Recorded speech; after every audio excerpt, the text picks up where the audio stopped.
Salut les amis. Ici encore votre ami Dr Ram. Bienvenue à une nouvelle séance de vidéo. Aujourd'hui, nous allons regarder l'exercice 3 du concours 2012. Ok. C'est un exercice que je trouve très intéressant et je veux attirer votre attention sur ce genre d'exercice-là. C'est intéressant, mais c'est en même temps aussi facile à résoudre.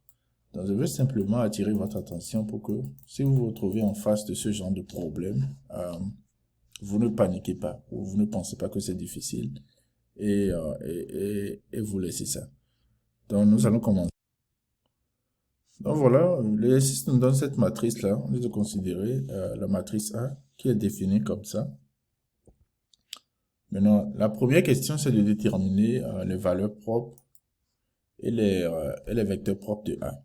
Donc, ça, c'est direct, hein. Si vous nommez P, le polynôme caractéristique de A, donc P de lambda, avec lambda, on fait une lambda, valeur propre, ok, propre de votre matrice. Donc P de lambda, ça fait le déterminant de A moins lambda I3. I3, c'est la matrice carrée d'ordre 3. La matrice unité carrée d'ordre 3. Ok. Donc voilà, donc vous avez ça. Donc maintenant, ici, il faut calculer, hein, mais avant de calculer, vous faites entrer le 12 là. Donc en fait, vous réécrivez A comme ceci. 9 divisé par 12, ça va faire 3K. Vous aurez 1K ici, 1K. Vous aurez moins 1 sur 12. Vous aurez 5 sur 12. Ici, vous avez 1 sur 12. Vous avez 1 tiers, et puis 2 tiers. Donc voilà, c'est ce que j'ai ici. Et vous développez. C'est juste un développement. Si vous faites le développement, il suffit de faire ça de façon attentive.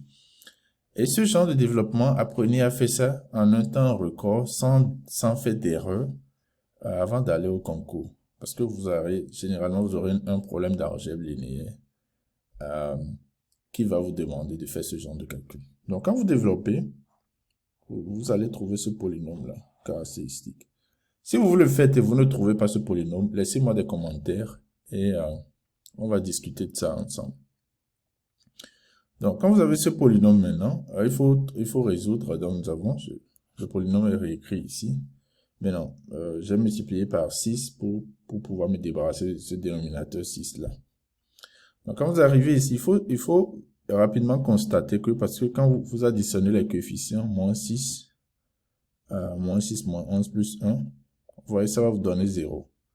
Donc, moins 6 plus 11, moins 6 plus 1, ça vous donne 0. Ceci voudra dire que P de 1 est égal à 0. Donc 1, en fait, lambda égale à 1 est une racine de votre polynôme. Maintenant, cette technique-là, ça aide beaucoup. Surtout quand vous avez un polynôme caractéristique de degré 3.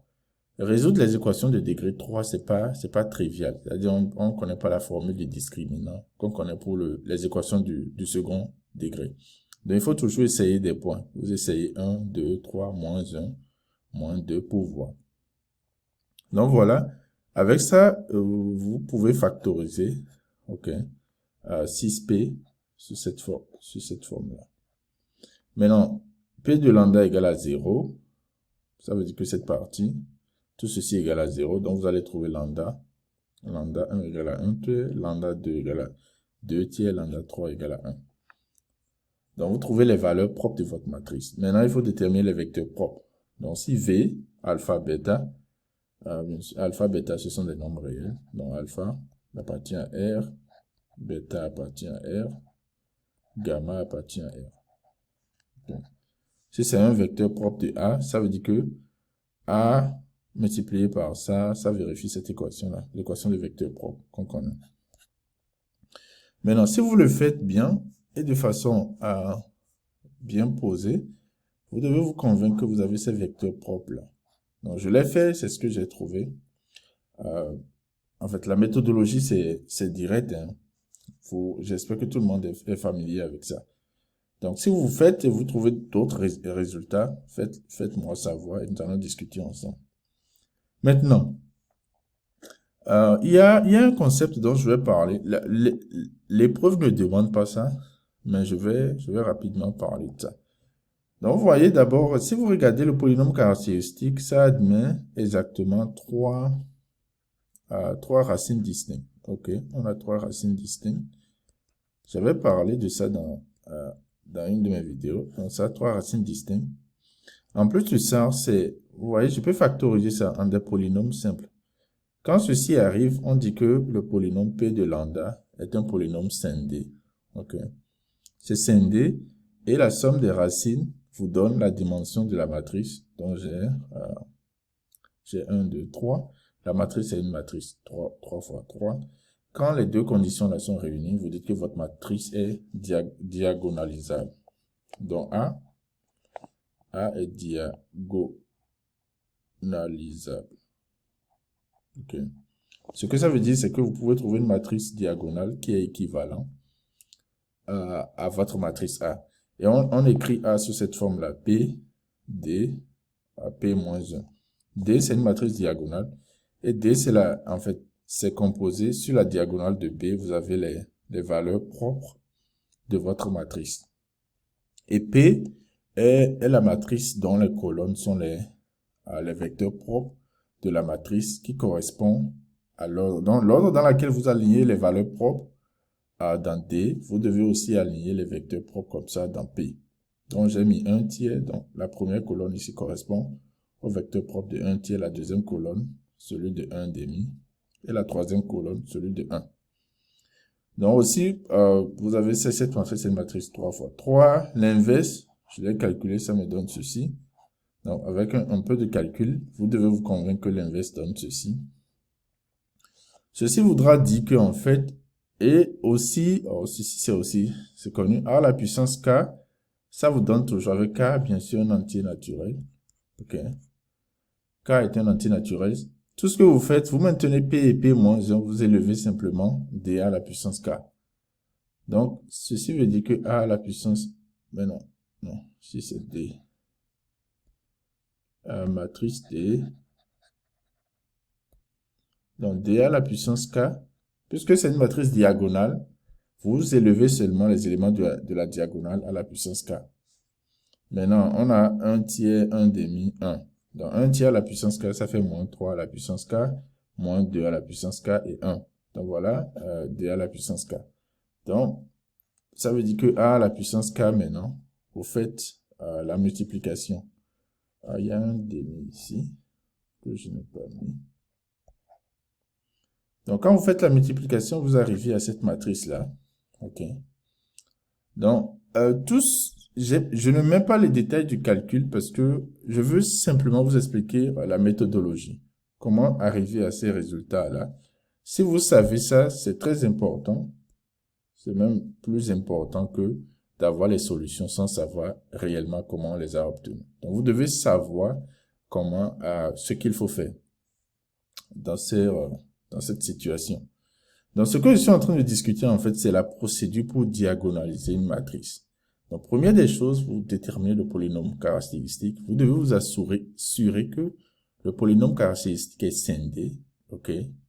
Et l'ordre de multiplicité de ces racines, quand vous additionnez ça, ça vous donne exactement la dimension de la matrice. Avec ça, vous dites que c'est un polynôme scindé. Vous déterminez les vecteurs propres. Des vecteurs propres, maintenant, vous construisez la matrice P, qui n'est rien de toute colonne, dont la colonne est composée de ces vecteurs propres-là. Et de là, vous pouvez déterminer la puissance de votre matrice. Donc voilà, A à la puissance K nous donne ceci, cette matrice-là. J'ai fait la multiplication. Faites ça aussi et essayez de confirmer. Maintenant, la deuxième question maintenant, on nous donne trois suites qui sont définies par cette formule de récurrence-là. Okay. C'est là où je veux attirer votre attention. Quand vous voyez ce genre de problème, vous êtes en train de travailler au concours de la SECNA, on panique, et on pense que c'est difficile. Alors que c'est très simple. Maintenant, on vous dit que U0, U1, U0, V0 et oméga 0 sont donnés. OK. Donc, dans les premières valeurs de ces trois suites-là. Donc, La question, en fait, c'est de calculer UN, Vn et oméga n. OK. Pour tout n plus grand, supérieur ou égal à 1. Donc, qu'est-ce qu'il faut faire? Il faut simplement constater que quand vous calculez U1, V1, oméga 1, ça va simplement donner A1, A, U0, V0, oméga 0. Si vous calculez U2, V2, oméga 2, ça va donner A, U1, V1, oméga 1. Et si vous remplacez ceci par l'expression qui était ici, donc vous voyez que ça vous donne A au carré. Si vous continuez comme ça, vous faites cette chaîne-là, vous allez voir en fait que UN, Vn, oméga n, ça va vous donner A à la puissance n. OK. Multiplié par les premiers. Il y a un demi ici aussi, que j'avais oublié. Donc, tout ceci, multiplié par U0, V0, oméga 0. Donc, pour trouver UN, Vn, oméga n, on multiplie simplement. Et nous avons déjà déterminé A à la puissance n. Donc, vous voyez pourquoi il est important. J'avais déterminé précédemment A à la puissance n. Donc, avec ça, vous multipliez simplement. Il y a un demi ici, que j'ai oublié. Ici aussi, il y a un demi. Donc, tout ça fois un demi. Ici, donc, il y a tout ceci fois un demi.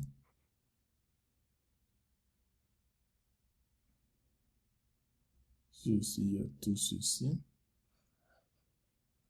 fois un demi. Il y a un demi.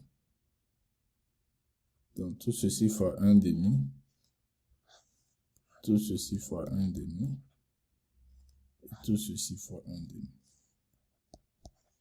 Donc, voici simplement comment il faut résoudre ce genre d'exercice-là. Et je voulais attirer votre attention sur ce genre de problème et la procédure de diagonalisation d'une matrice de dimension 3. J'espère que c'est clair, j'espère que vous trouvez ça intéressant. Si vous avez des questions, n'hésitez pas à commenter. S'il y a des parties d'ombre, n'hésitez pas aussi à poser des questions et j'essaierai de répondre à ça. Donc voilà, ça c'est le problème le troisième problème de 2012. Merci et n'oubliez pas de partager, n'oubliez pas de vous abonner, n'oubliez pas aussi de cliquer sur la cloche pour que chaque fois que je fasse une nouvelle vidéo, vous soyez automatiquement notifié. Merci et à la prochaine fois.